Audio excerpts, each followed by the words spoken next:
नन्हे चिंटू और उसका तोता। गांव के छोटे से घर में रहने वाला चिंटू बड़ा ही शरारती बच्चा था। उसके पास ढेर सारे खिलौने थे, पर उसका सबसे प्यारा दोस्त था मिट्ठू नाम का हरा तोता।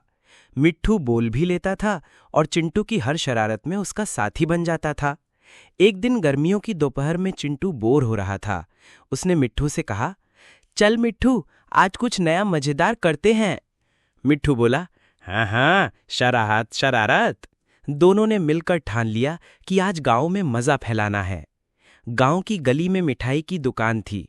दुकानदार हमेशा दरवाजे के पास बैठकर लोगों से बातें करता। चिंटू ने मिट्ठू से कहा, तू मिठाई वाले को बुला लेना, मैं तभी चोरी छिपे रसगुल्ले चख लूंगा। मिट्ठू उड़कर दुकान के ऊपर गया और बोला, ओ बाबू, तेरे पीछे सांप। दुकानदार घबरा गया और पीछे देखने लगा। उतनी देर में चिंटू ने झट से एक रसगुल्ला मुंह में डाल लिया। मिट्ठू जोर से हंसने लगा, खा गया, खा गया। पर तभी दुकानदार को शक हो गया। उसने चिंटू को कान पकड़कर डांटा, शरारत की भी हद होती है, अगली बार से मेहनत करके खाना सीख। चिंटू चुपचाप घर भाग गया। अगले दिन चिंटू ने नया आइडिया सोचा। गांव में एक कुआं था जहां औरतें पानी भरने आती थी। चिंटू ने मिट्ठू से कहा, जब औरतें पानी खींचेंगी तू बोलना, बाल्टी में भूत है, देखना कैसे सब भागेंगी। जैसे ही औरतों ने पानी खींचना शुरू किया, मिट्ठू जोर से बोला, भूत भूत, बाल्टी में भूत है। औरतें घबरा गई और चिल्लाती हुई भागने लगी। चिंटू और मिट्ठू जोर जोर से हंसने लगे। लेकिन थोड़ी देर बाद गांव के बुजुर्ग आ गए। उन्होंने चिंटू से कहा, बेटा, झूठ बोलकर मजाक उड़ाना बुरी आदत है, डरा कर हंसी नहीं कमाई जाती। चिंटू को थोड़ी शर्म आई, पर उसने फिर भी मन ही मन सोचा, एक और आखिरी शरारत करके देखते हैं। शाम को गांव में मेला लगा था। सब लोग झूले झूल रहे थे, खिलौने खरीद रहे थे।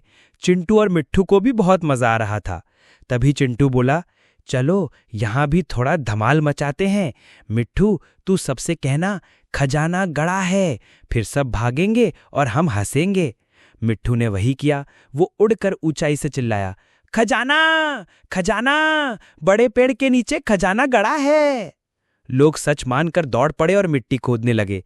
बच्चों ने पढ़ाई छोड़कर गड्ढे खोदना शुरू कर दिया। पूरा मेला गड़बड़ हो गया।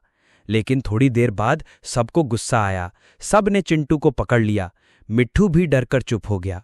गांव वाले बोले, तू हमेशा शरारत करता है, अगर सच में कभी खजाना मिले या कोई मुसीबत आए तो कौन यकीन करेगा। गांव वाले बातें ही कर रहे थे कि अचानक आसमान में काले बादल घिर आए। तेज आंधी चलने लगी। मेले के टेंट उड़ने लगे। बच्चे और औरतें डरकर इधर उधर भागने लगे। चिंटू ने जोर से चिल्लाया, सब लोग पेड़ के नीचे मत जाओ, बिजली गिर सकती है, सब घर की तरफ चलो। पर किसी ने उसकी बात पर ध्यान नहीं दिया। सब बोले, ये वली शरारती है, इस पर भरोसा मत करो। तभी मिट्ठू उड़कर सबके बीच गया और बार बार बोला, सच सच, घर जाओ, घर जाओ। बुजुर्गों ने सोचा, शायद इस बार चिंटू सही कह रहा है। उन्होंने सबको घर की ओर भगाया। सचमुच कुछ देर बाद उसी पेड़ पर बिजली गिर पड़ी। गांव वाले बच गए। सब ने चिंटू और मिट्ठू को धन्यवाद दिया। पर बुजुर्ग ने मुस्कुराकर कहा, देख बेटा, मजाक अपनी जगह ठीक है, लेकिन झूठी बातें बार बार बोलोगे तो लोग सच पर भी यकीन नहीं करेंगे।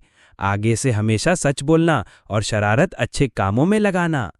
चिंटू ने शर्म से सिर झुका लिया। मिट्ठू ने भी बोला, आप शरारत खत्म, अच्छा काम शुरू। उस दिन के बाद से चिंटू गांव के बच्चों को पढ़ाई में मदद करने लगा और मिट्ठू सबको हंसाने वाली मजेदार बातें करता।